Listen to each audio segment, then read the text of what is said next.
I'm going to get this CROM Landgraf ink study almost completed. That's going to be it. There's some big chunks I'm going to finish today. I'm going to get an hour in here live streaming. Let's make sure everything is streaming. Checking the YouTube. If you're on YouTube, go ahead and make comments, highs, hellos. And then here on Instagram. So I use riverside.fm to do my streaming as well as my podcasting for both the Turbo Pit Fighter and this channel, which is my CROM dominant channel. I call it my Kurt variant inker. We're working things out, trying to make things savvy and sounding, but looks like we're here. We're live. All right. So where we left off, there was none of these screens, by the way. I went ahead and made a stab at. So you can see this is, let me see, from this screen, which, by the way, these were all sent to me by Ken himself, which I also have to thank very much for taking the time in doing that. So these are the stalagmites, the stalactites, which are up here in the top. And then the monster's scaling, which comes from this Gene Day that Ken pulled, copied, and then prints to get the scale. Chopped it up, trying to figure something out, and then glued them down. So now I get to do what I would consider the full effect, which is I can integrate. Let me grab this. This is the original. This is a commissioned CROM the Barbarian pinup by Ken Landgraf that I commissioned for my CROM Collected. So this is on the cover of 1 of 5 CROM Collected Virgin variant covers, which are only available through CROM the Barbarian till 31st of August. After that, you'll have to get them directly from Ken. On Instagram, David Molina. He is also another guest artist. This is David Molina. He is in the the Instagram chat. Yeah, good. Finally. Only took 5 of them. I'm trying to figure this whole thing out. So this is David Molina's variant virgin cover. Also, once again, only going to be available through CROM the Barbarian through the month of August 31st. End of that day, it's done. Then you'll have to get copies directly from David himself. So the compensation package is if we sell, here we go through the little spiel. Can we sell 100 copies without a Kickstarter? If that happens, I can fully compensate the artists. Right now, they're going to be compensated well, but I can really up the ante if I get to 100. As of right now, today is August 27th, and I have sold 67. So that is pretty darn exciting. And CROM the Barbarian is where you go to get your copy. To vote yes that we can sell 100 copies without a Kickstarter. And I'll talk about this later because I got to get down to inking. I don't have all the time in the world to get down to business. So just pulling out. These are my go-tos. I got the High C Tech 5. I got some 3s coming. They're going to be here on the 1st or something. These are great. They're like disposable pitagraphs without all the cleanup and mess. This is my solid go-to, which is my Fudenosuke blue hard tip. And then Shimpetsu double brush. So this is like my medium tip, and then this is a wider tip that I can use in full. Thing.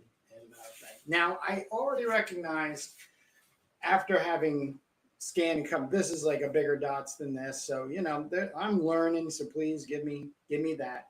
But he actually cut them in and then left the white of the paper, and then even came back with white out. So I'm going to have to do a different variation of it. It's no big deal, but I just recognize that I'm going to have to be using a little bit more white paint marker when it comes time for that.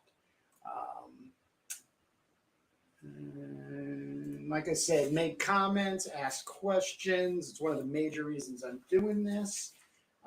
Also keeps me from I'm going to talk to myself. So I'm going to go right here, big wide.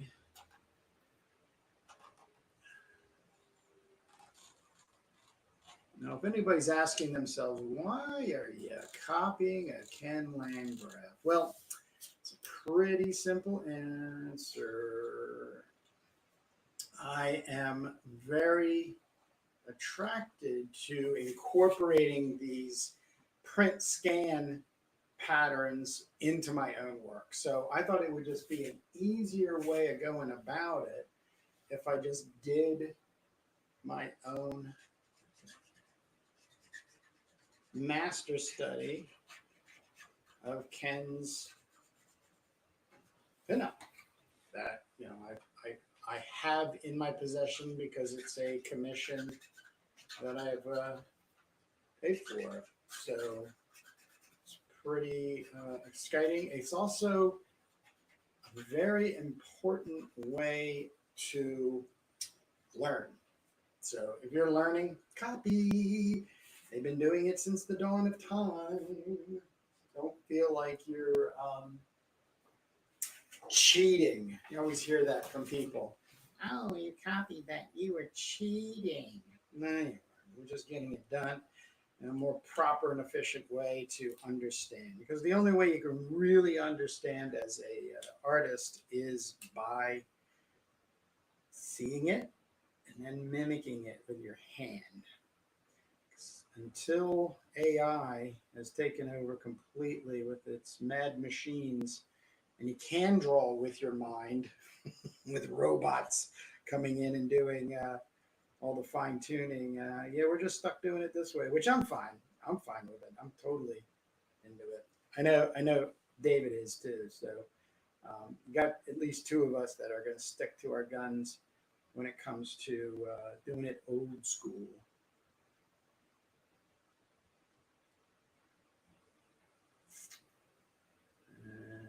So just giving some. So now, like I said, I'm able to, as I've seen in here, Ken's worked into and around and to integrate the scan. So this is actually the most exciting part to this adventure of mine is seeing how this works, how I'm supposed to get it to work. And then for the areas that are screened that I haven't done, I'm going to fake it with just doing cross-hatching lines. So that's right, old school's the way to go.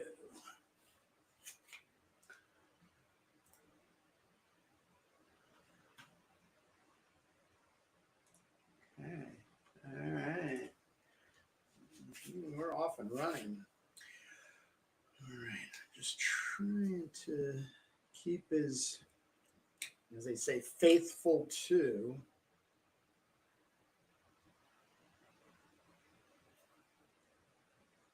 the original.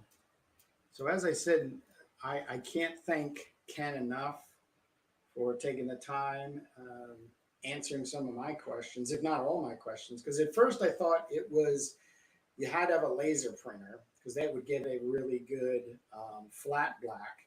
That was incorrect. He absolutely uses a Canon inkjet, so there's no reason why anybody can't work this way with some screens, finding them. Um, and then went ahead and gave me the screens. So, I mean, that's the no better way to learn from the master than to have the master give you the tools that are necessary to figure it out. So I really do have to thank him. And I am also looking forward to working with him again with the upcoming CROM Anthology #1. So that's what this whole thing's about. I'll be talking more and more about the CROM Collected project and getting 100 copies sold. All those proceeds, by the way, go directly into our coffers, as they used to say, in order to get the compensation and proper compensation. Because there's a lot of old work out there that's just kind of like hanging there in limbo. Old black and white comics from like everything from like the 80s to the 70s to 60s. But yeah, I mean, it's just all there. So with a little bit of hunting down who, if anybody still, has the control on the ownership, then, making sure to play well and nice with others. But that costs money. Costs money to do this. And so far, we're doing all right. No complaints. If we were finishing today and I was at 67, then cool, David. I would definitely not feel bad about it.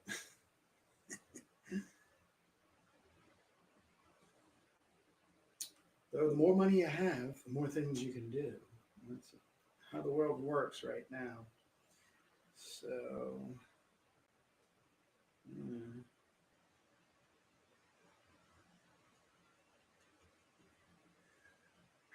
I'm hoping Ken gets back to his YouTube channel. I know he has a lot of commission work because he just finished Incredible Con and said he had an incredible time. He got a lot of work, which is exactly what guys like us need, a lot of work. So I don't know if that stuff is under NDA, so he's not allowed to talk about it or show it off. But, I really look forward to Ken's YouTube channel where he's just slinging ink like a good old-fashioned outlaw comic book artist. So, because that was really where things started with me.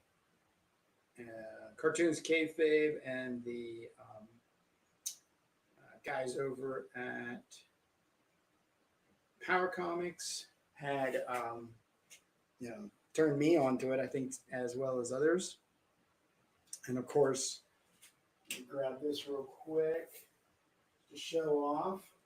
I got Floating World to put together a New York City Outlaws, which collects all 5 of the issues. And once you start flipping through this, you start realizing how this acts more like a Bible than anything else. I mean, it's just great. And once again, all these screens he has integrated with, it's just, there's a lot more questions. I think that comes along with it than answers, which is good. Good for a guy like me, an artist. Oh, we got a question here. What do you have to say about how one arrives at a certain artistic style? Is developing a style consciously done or unconsciously done? Maybe both. My take. Oh boy, what a great question, David. I truly believe the way you get to a style is no matter how you approach making, you just keep making to a point where it's very much effortless in the way that you're not consciously struggling with how to draw a hand or how to draw the pose. It's more about the broader sense of the composition. It's how the whole thing is working together. So you're moving piece from piece from piece from piece from piece. And you know, the signature really is just like, well, I just spoiled it. The style is more like a signature. So it's just the way you hold the pen and make marks and how you come to terms with these marks that then get assigned to, oh, that's the David Molina style. Oh, that's the Kurt Bruegel style. Oh, that's the Ken Landgraf style. Because this is, you know, I'm not calling out like I know or it's verified, but I doubt Ken's spending hours on this in the sense of a long day's worth of work. I could be completely wrong. The feeling I have about it is when he's completed this, which I work in a similar style. So you have something as a layout and it's rough enough that you can then start putting information on top of it, which is this. You just go. There might be areas where you'll have to figure things out, like this, you know, armpit might have been a thing he did ahead of time, knowing he didn't want to try to figure certain things out. You know, who knows? It's not that important to me to know that, but I really do enjoy the mobility I have now in making marks and putting things together. So I'm not held to too much questioning like anatomy or even composition. So once you reach that place of confidence, you're going to have a lot better of a time, maybe a little bit more enjoyable. But the challenges are still here. Like what I'm doing right now is a challenge. I'm just doing this as more of an exercise. I don't know if somebody would want to buy this or own it when you can get a Ken Landgraf original. But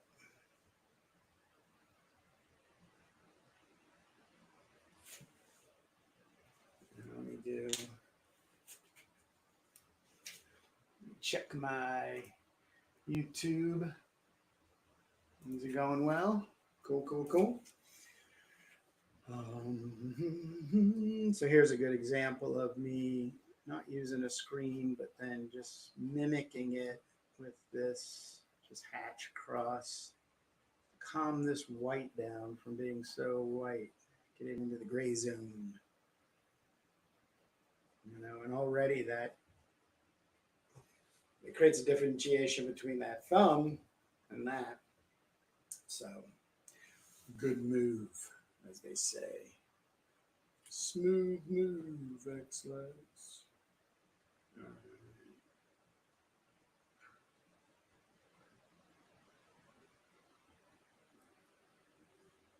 Because one of the other things too is that even as I'm figuring out how possible, what the possibilities are and how Ken approach this, I'm still figuring it out for myself. So in other words, I'm not totally relying on absolutely doing it line by line, stroke by stroke.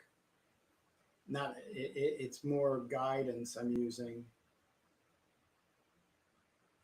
Ken's original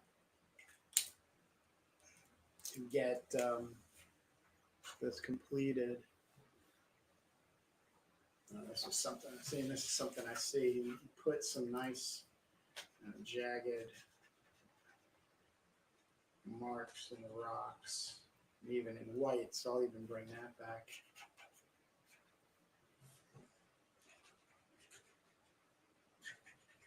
But back to the style. It's how you handle mark making and the confidence and the assurance of what it is you're trying to put down in order for it to make sense to others, that's what that is. Let's try something here. It has this. This is once again, I'm interpreting something he's used for a screen, which I don't want to be greedy and keep asking for all the screens. I got to come up with my own screens.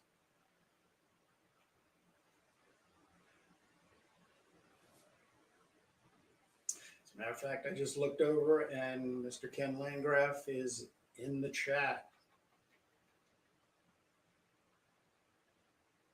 How am I doing, Ken? Hopefully I'm not embarrassing you.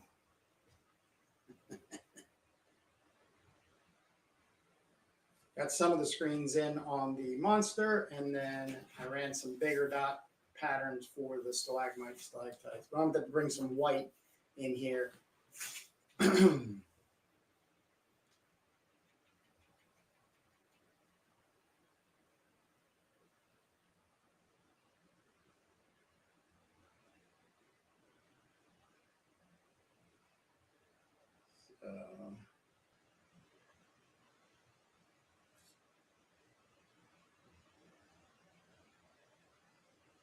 Wow, that is another great question, David. And would you say that confidence is born through mastery? I would replace mastery with time spent. Like if I had to give a definition of mastery, it's just the hours that you put in. You know, you always hear that you got to do 1,000 shitty pages in order to really be a great artist, comic book specifically. But mastery is such a aloof. It's just something that's it can and will be acquired by somebody that puts in hours and hours and hours and hours and years and years and years and years of work in. That happens. But to think you're going to just start somewhere and move directly towards a specific sense of mastering, or being in the world of mastery, I think that's going to slow you down too much. Just put the time in. That's my guarantee when I teach classes and workshops.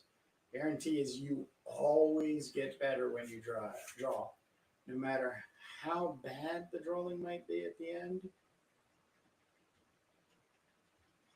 you're going to get better. You get better, better, and better. And with the better comes confidence. You get that feeling like, oh yeah, I know how to draw that. Oh, I can draw that. Oh, that's easy to draw. And you're in that zone.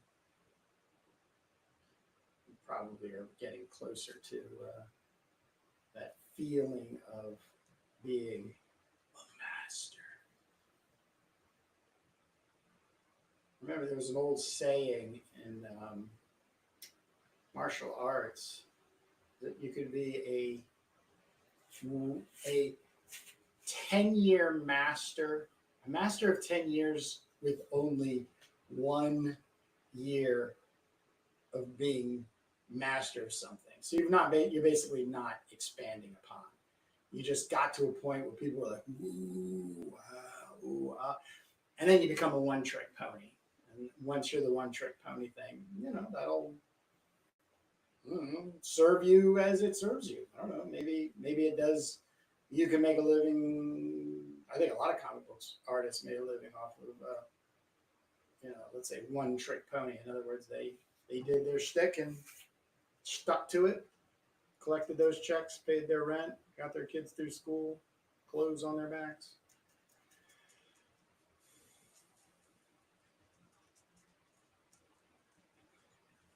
That's not bad.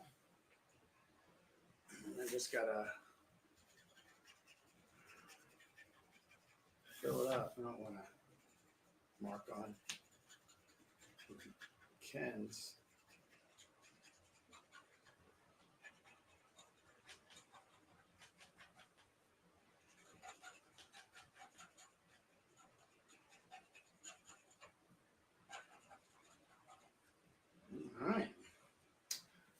start moving down.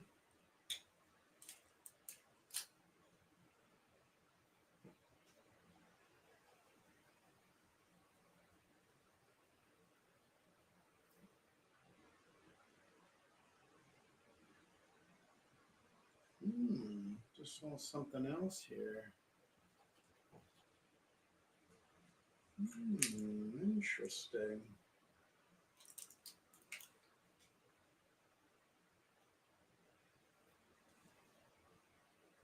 Nice. Back to that.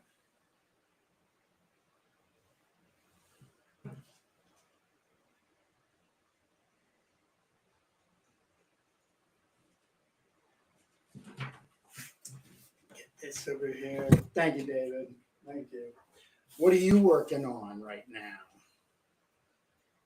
Because I know you sitting in your studio, you're not just sitting there watching me. Any free time you have, it's going to be spent on your own work, which is fabulous, by the way. You can see Pariah Comics is David's handle. Head over to his Instagram feed and find some really amazing stuff.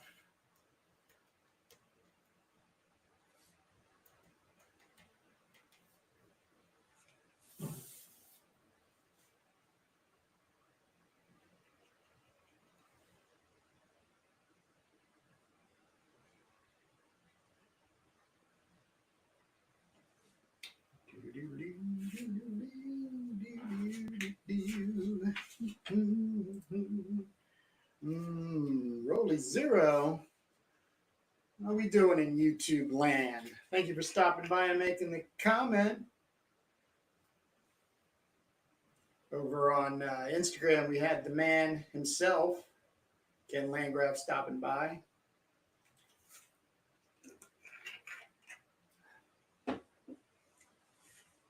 I just finished watching your review of CROM. Thank you very, very much for taking the time and also being a supporter of it. It means a lot to me, in all sincerity. So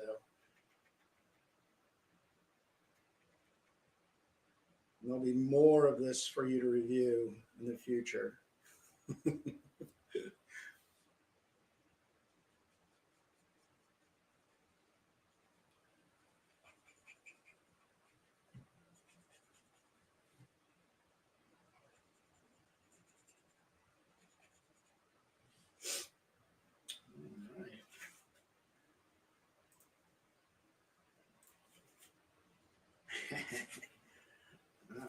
All right. That's right.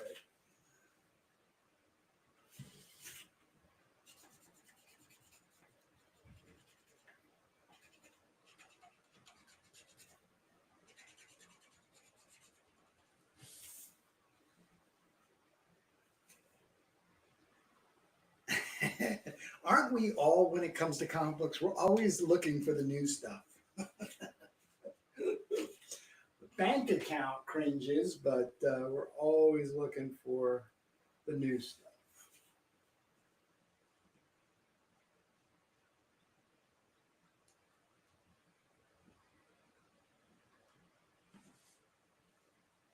All right, so I have to get, this is pretty wild here. This is a knee owned by CROM that I've got to get in here. There's not a lot of details. I mean, I'm seriously saying there are some just squiggles here I've got to figure out to use to figure this out. So here comes some big challenges. Boom. Good. Just sketching panels. Watch my kids. Awesome. That's right. David Molina and I are working on a short 8-pager comic story that's going to be CROM adjacent world called Last Dryad from an old 1960s pulp. And the duties of laying out is going to be all on Mr. Molina. All right, so am going to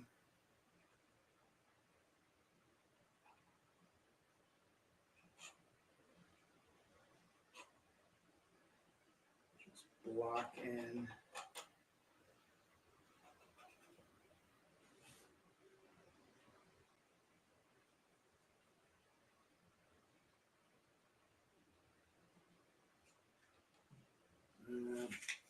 Knee is pretty funky.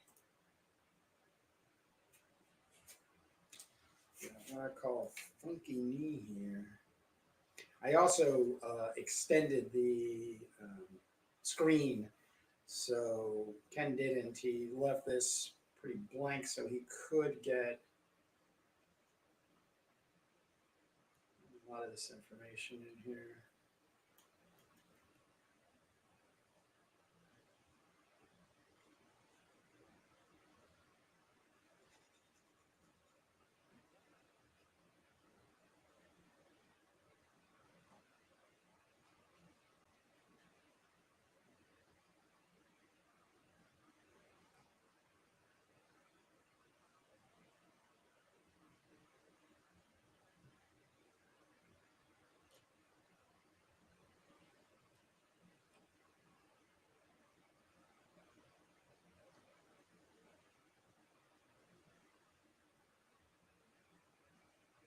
What I'm gonna do. So it looks like there's a, it's like fur wrap is in here. I'm gonna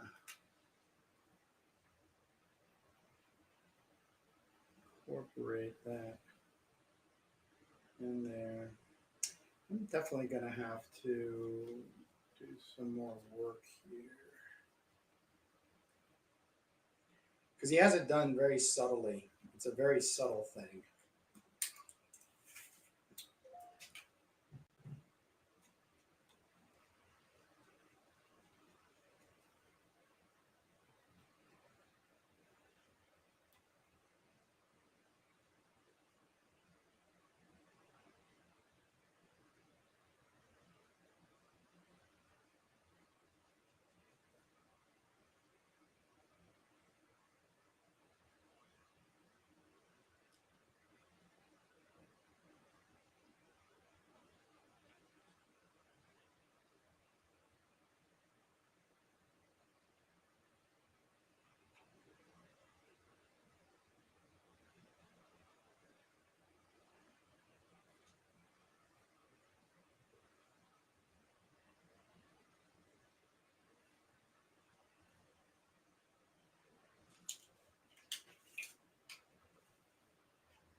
Do,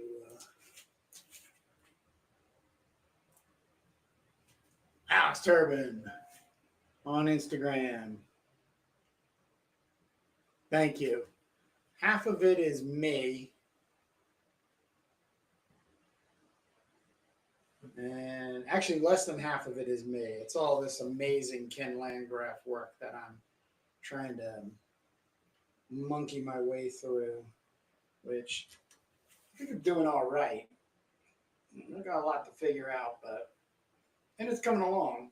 It's coming along really well. I'll be able to finish it tonight, or at least put like 95% down.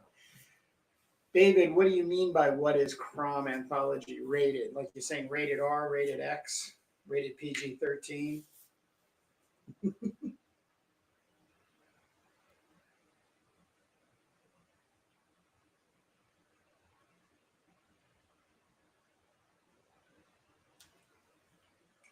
Funny with these tips, like the bold one on this one is still got a lot of ink in it, but the other side is dying. But in this one, the thinner side is good, but the other side is drying out. So, nah, it's gonna be totally for big kids that they call adults. It's no Disney World here.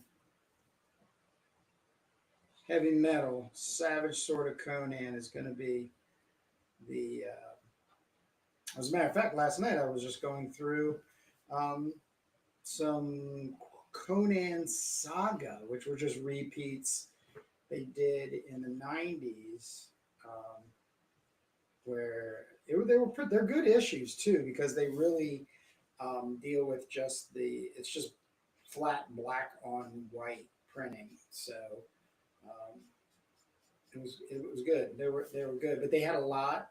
They had a lot of article stuff in there. Not that I'm saying there's going to be a lot of article stuff in CROM Anthology, but there'll be article stuff. There'll be stuff helping explain CROM's world or giving shouts out to other artists that are doing CROM centric stuff. Careful.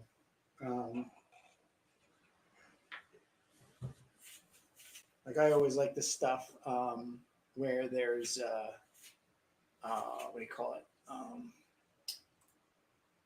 Like the history of the Hyborian Age, or where did Thulsa Doom come from and go? And I like that, those little detailing things, which yes, can be put into a comic book story, but we might not have the money to put everything into a comic book story.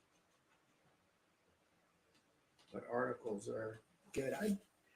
One thing I was thinking last night was I doubt I'm going to do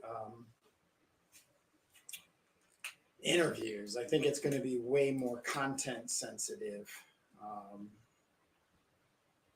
If anything, I would do a review on like Lee Brackett, who didn't do any Conan or CROM stuff per se. There was a story she worked on with Ray Bradbury, where the male characters, one of the male characters' name was Conan, but she's also the writer, the screenwriter for Empire Strikes Back. But she's got a long history of really leaning into the fantasy of adventure comics, if you will, or adventure fiction, pulp. So I was just looking at Gautam Shioran was messing around with some of those pulp things. He's thinking about working on a comic book for that Eric John Stark character that Lee Brackett came up with.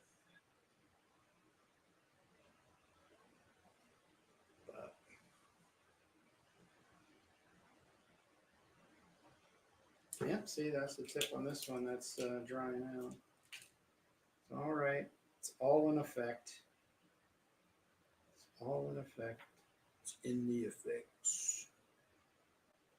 Mm-hmm.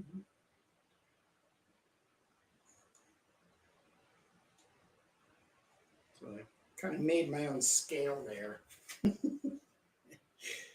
Mimicking what I'm seeing Ken doing here. But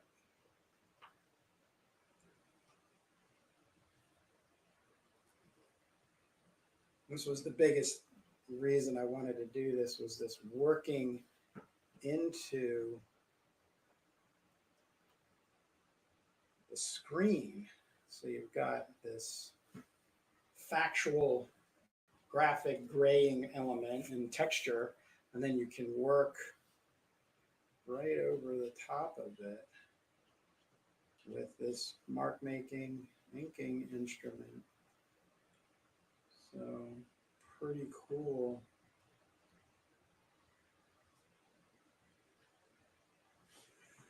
I do it again up here. I don't know what everybody doing. If you have any comments, feel free to throw them in there. Questions. I love them. It's the teacher in me.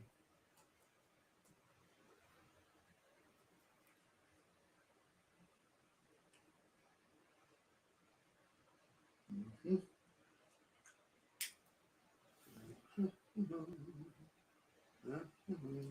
is the one that has the.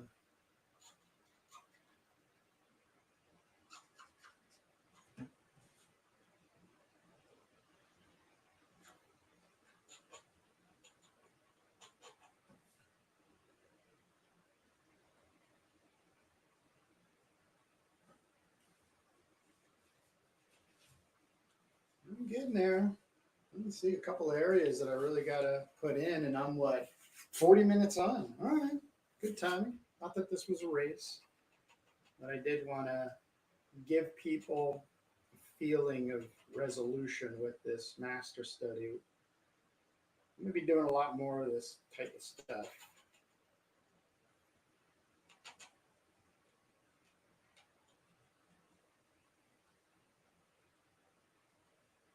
So be on the lookout. The only thing is you're not going to see me past 5 o'clock in the evening, East Coast time. I get up at 5 o'clock in the morning to get my work done. I might actually do some live streaming at like 5 o'clock in the morning, see who's up. Somewhere in the world, there's got to be somebody interested in this kooky stuff. Somewhere in the world. There you go. Let's see. Look at that. That big change there. And cool. All right. Now, this is probably one of the last areas of detail is the cloak. Now, this is all blacked out. Not that. This here behind the blade. Let me see if I can put a little, because it's a shadow underneath this arm. And there's a screen. Oh, I got to do a faux mark making screen here. Bum, bum, bum. Sip of water. A little sip of your water.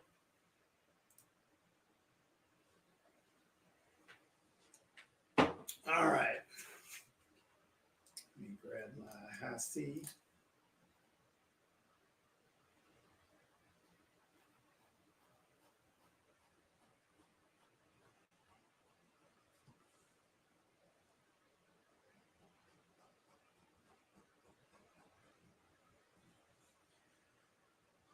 Boy.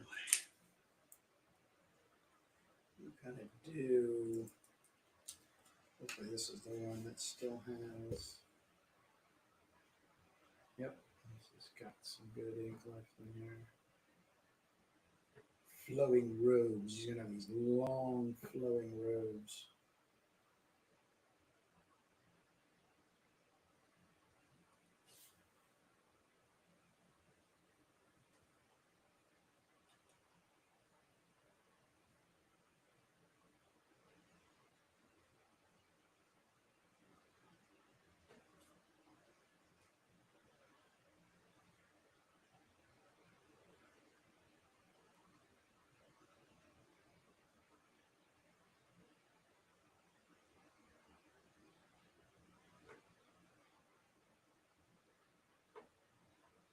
All right.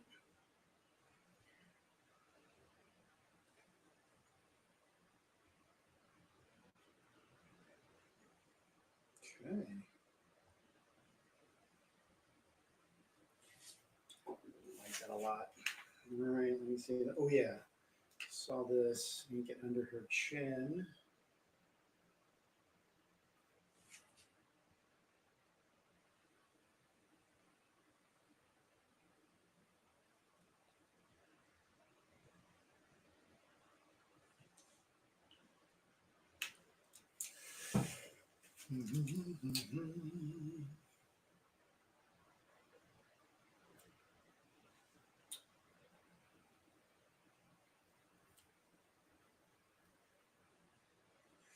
And got this nice Russ Meyer inspired damsel in distress. If you don't know who Russ Meyer is, you're going to have to do some research.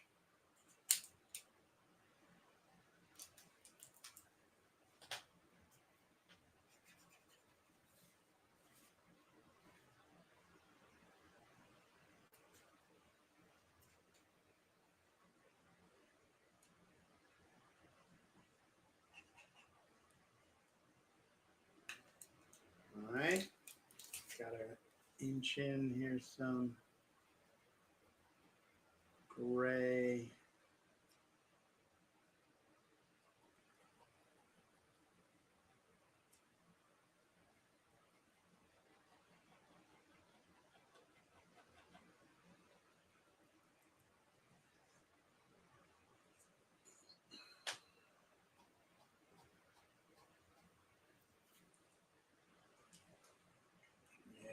Yes. Yes.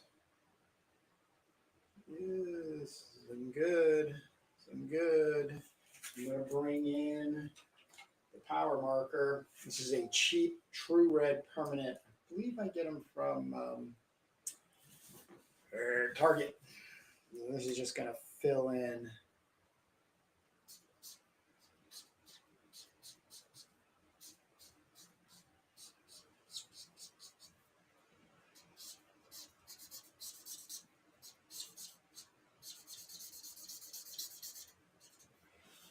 Once I do this, filling in a black, I am going to bring some white in. And I'll be pretty much done in getting a, let me put some more marks in this hand here. Getting a master study completed.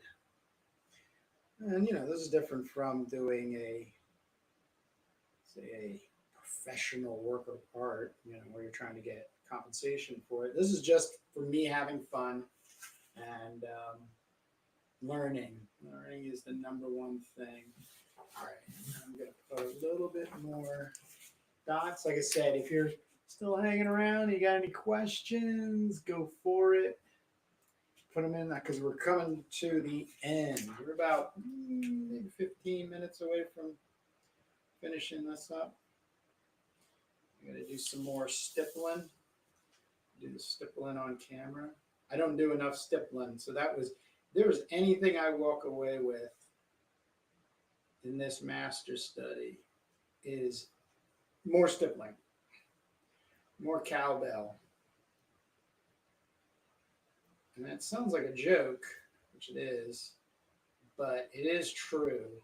Having stippling in your work really does create a whole nother layer and element, visually speaking. People say detail. Oh, there's so much detail in your work. It just really means how many times I'm cross-hatching or hatching over hatching, And it is work. I'm not trying to say it's not, but if you really want to get down to it, the work is in how many times you're hatching something. So, and here I'm even going all the way up to the big stuff here. And then get it all dark. And then just bring my big fat boy in.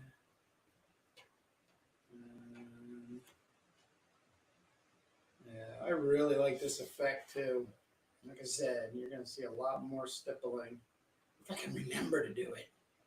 I need like some sort of key guide or something to help me remember.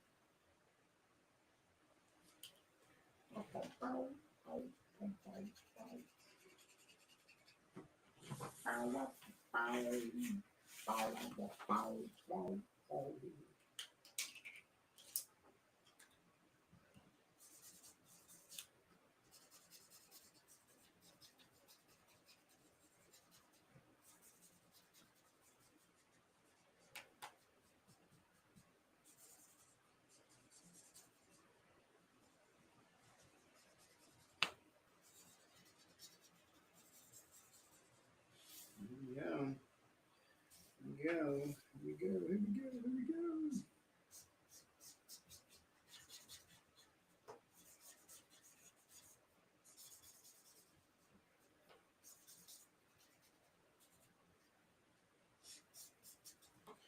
Okay.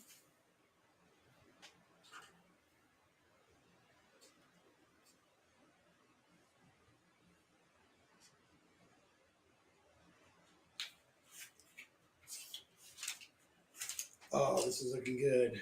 I'm just going to go around and kind of noodle a little bit just to satisfy my own itch. Oh yeah, and then I have to put in some white paint markers. So let's grab a glass of water, some kombucha.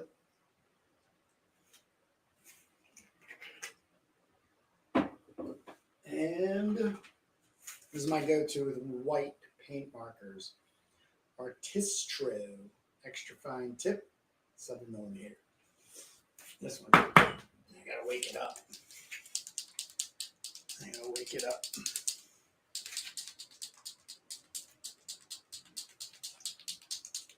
That's right, Ken is legit OG.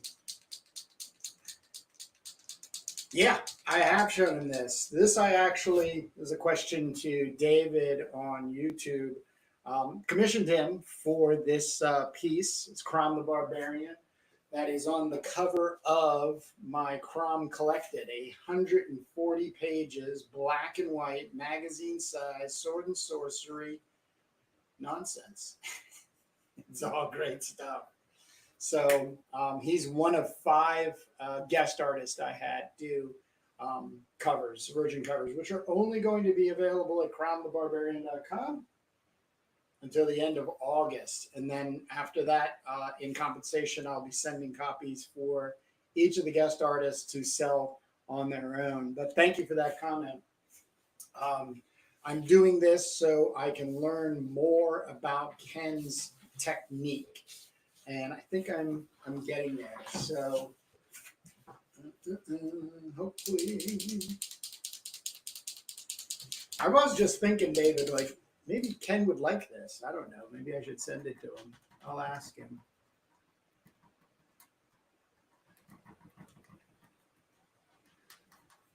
So as I said earlier, I cut these too big, made the dots too big in reference to Ken's work. But I'm just going to go ahead and do a number on it. So I got to move this off to the side so I don't get it messed up. All right, so like I said, it looks like we're coming in.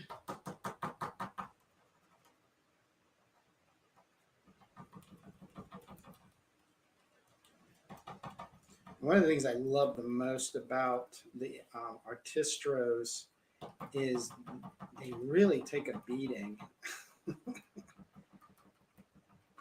So I'm just really getting some white, cover up more of these dots to give this,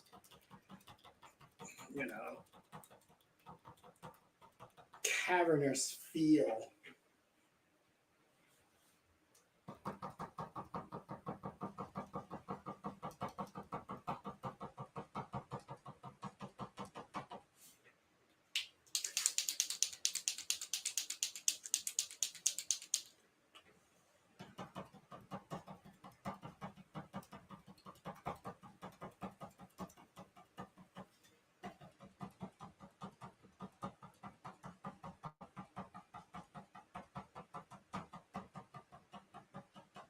Oh, that works really nicely, I think. And then he puts like dripping with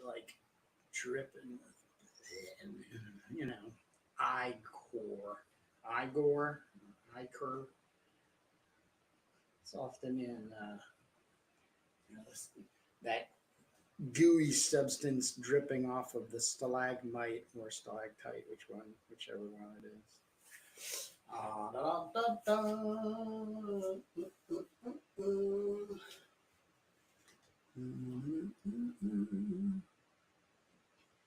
There you go. Also wanted to bring a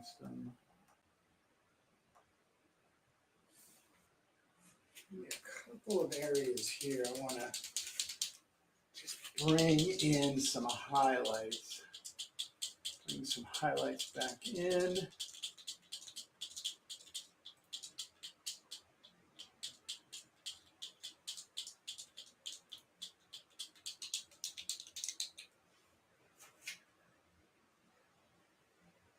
pretty much, oh, this leg. This leg. I'll try to work in a little bit more light in this leg. One of the things I like doing is tapping in.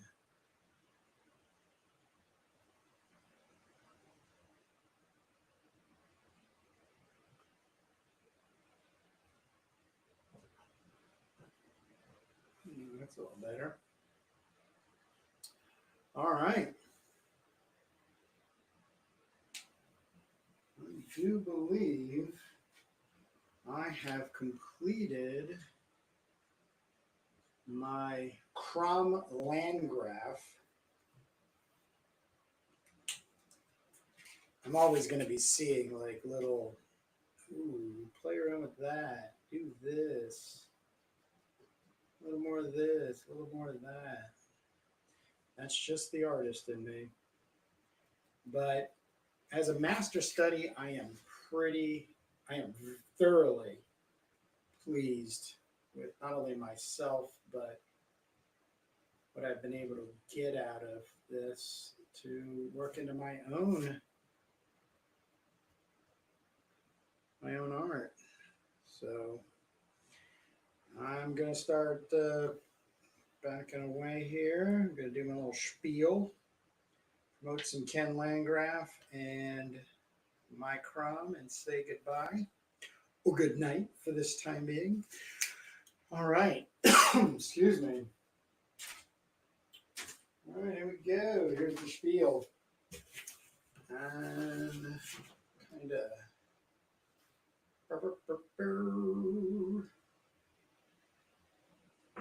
didn't have all the screens when I started. Ooh, just saw another area. This is gonna be hard.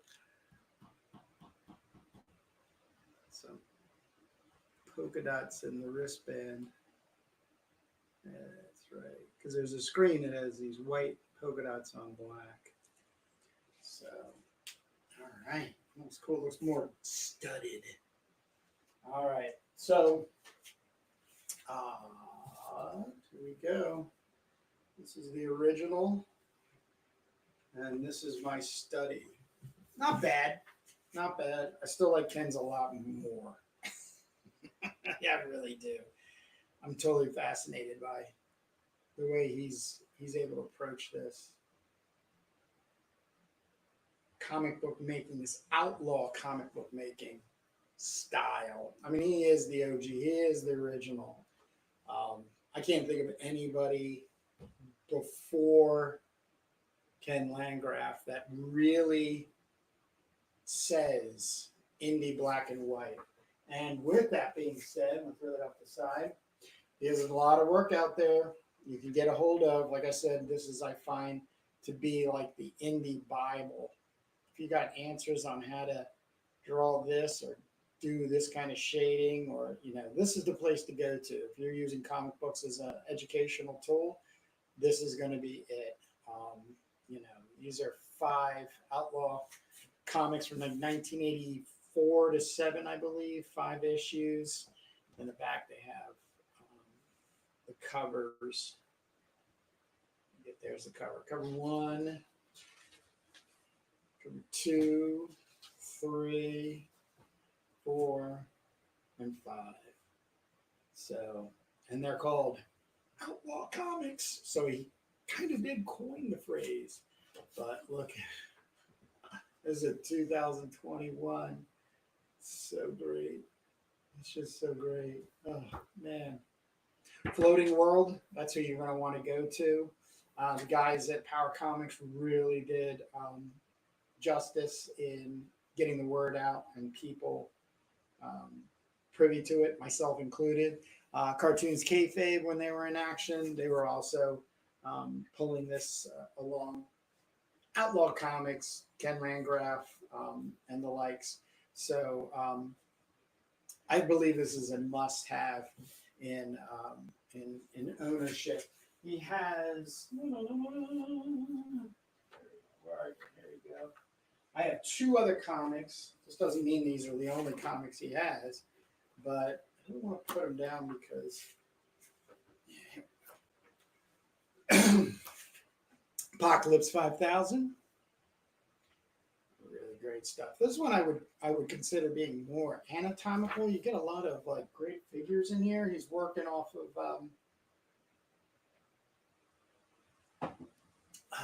a lot of like Gil Kane. He worked with Gil Kane and Wally Wood. I don't know how you get a better start in comics than working for those two. And it shows. It really does. So Apocalypse 5000, another floating world. And then recently with Kurt Oldford, I think this is the second one that they've done together. Kickstarter, Ghoul Butcher. I'm not a big horror or zombie comic, but when I saw some sample pages, I had to get this. I just had to get it for all the things I've been talking about for the last 5 episodes going live.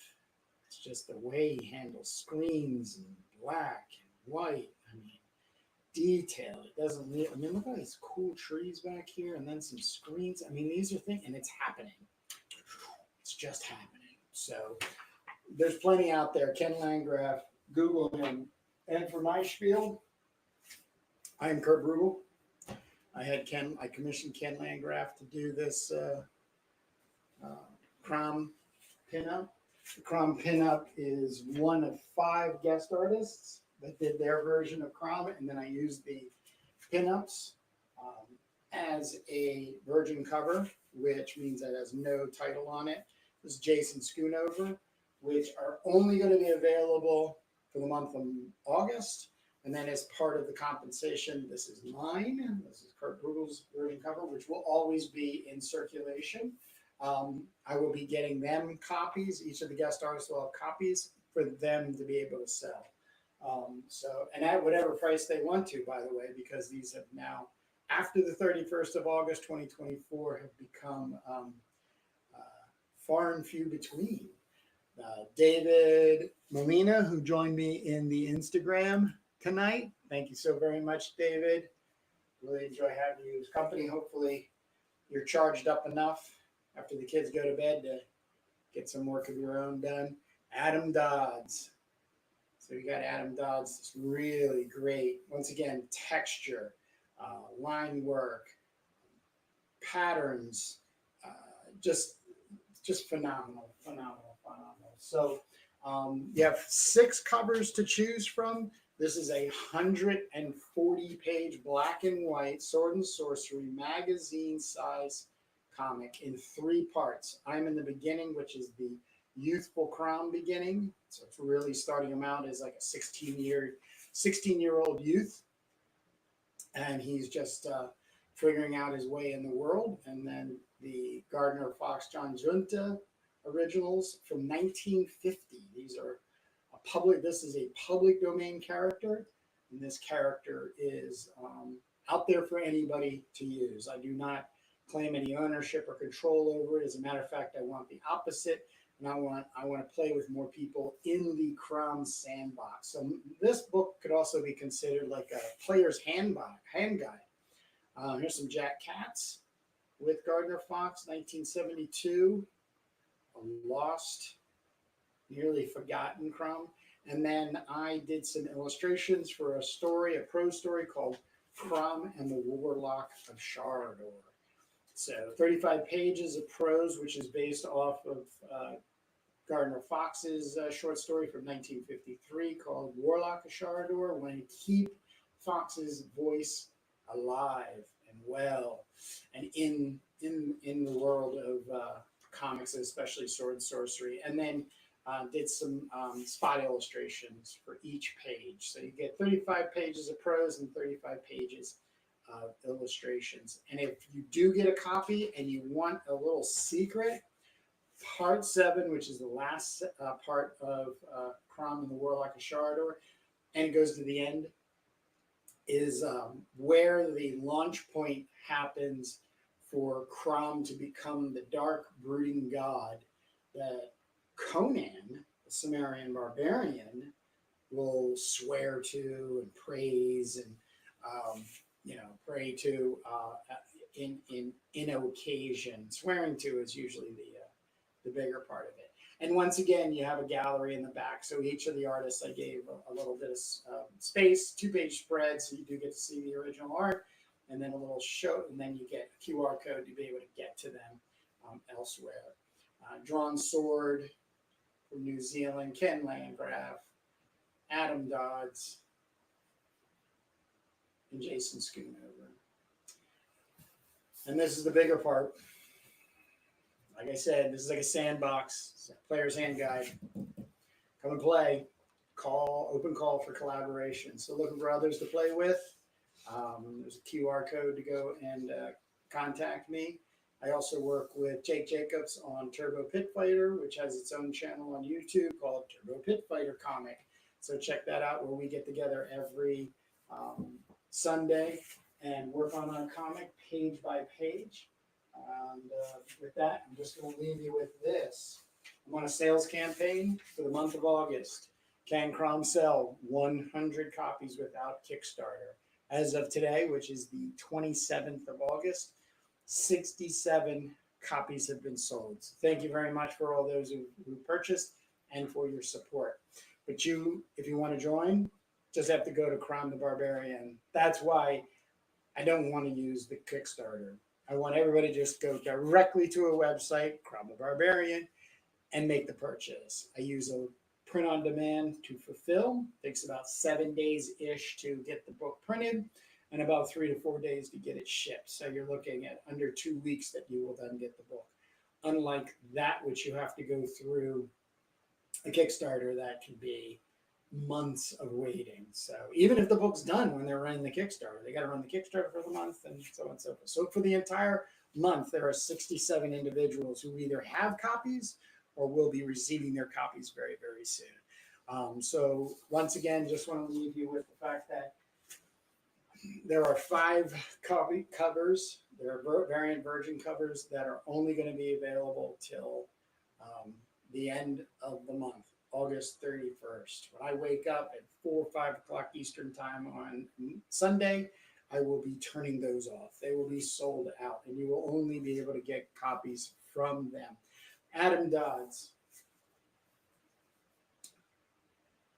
David Molina, Drawn Sword, Kurt Rugal, which will always be in print, Jason Schoonover, another guest artist. And I have to once again thank for all the support Ken Landgraf has given me in this art study. He did, just so everybody knows, was so nice and kind to offer me the actual screens for at least a couple of the areas.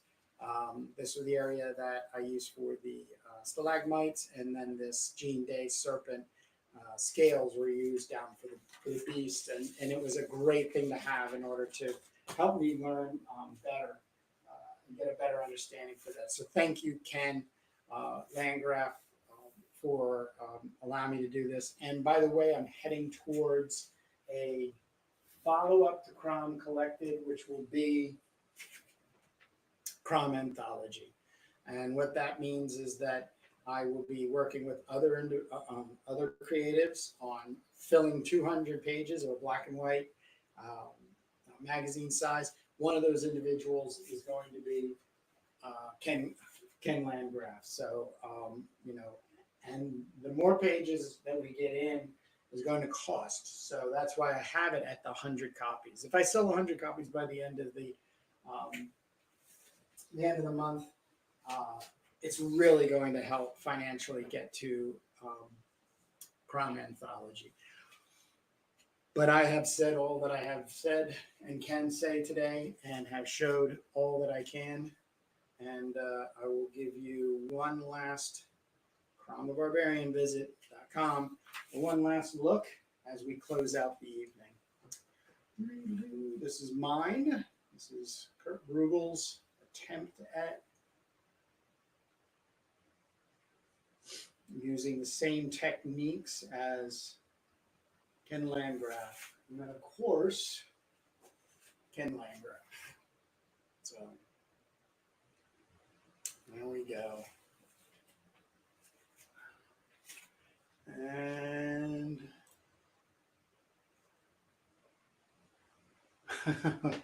so I got John Molina over on YouTube.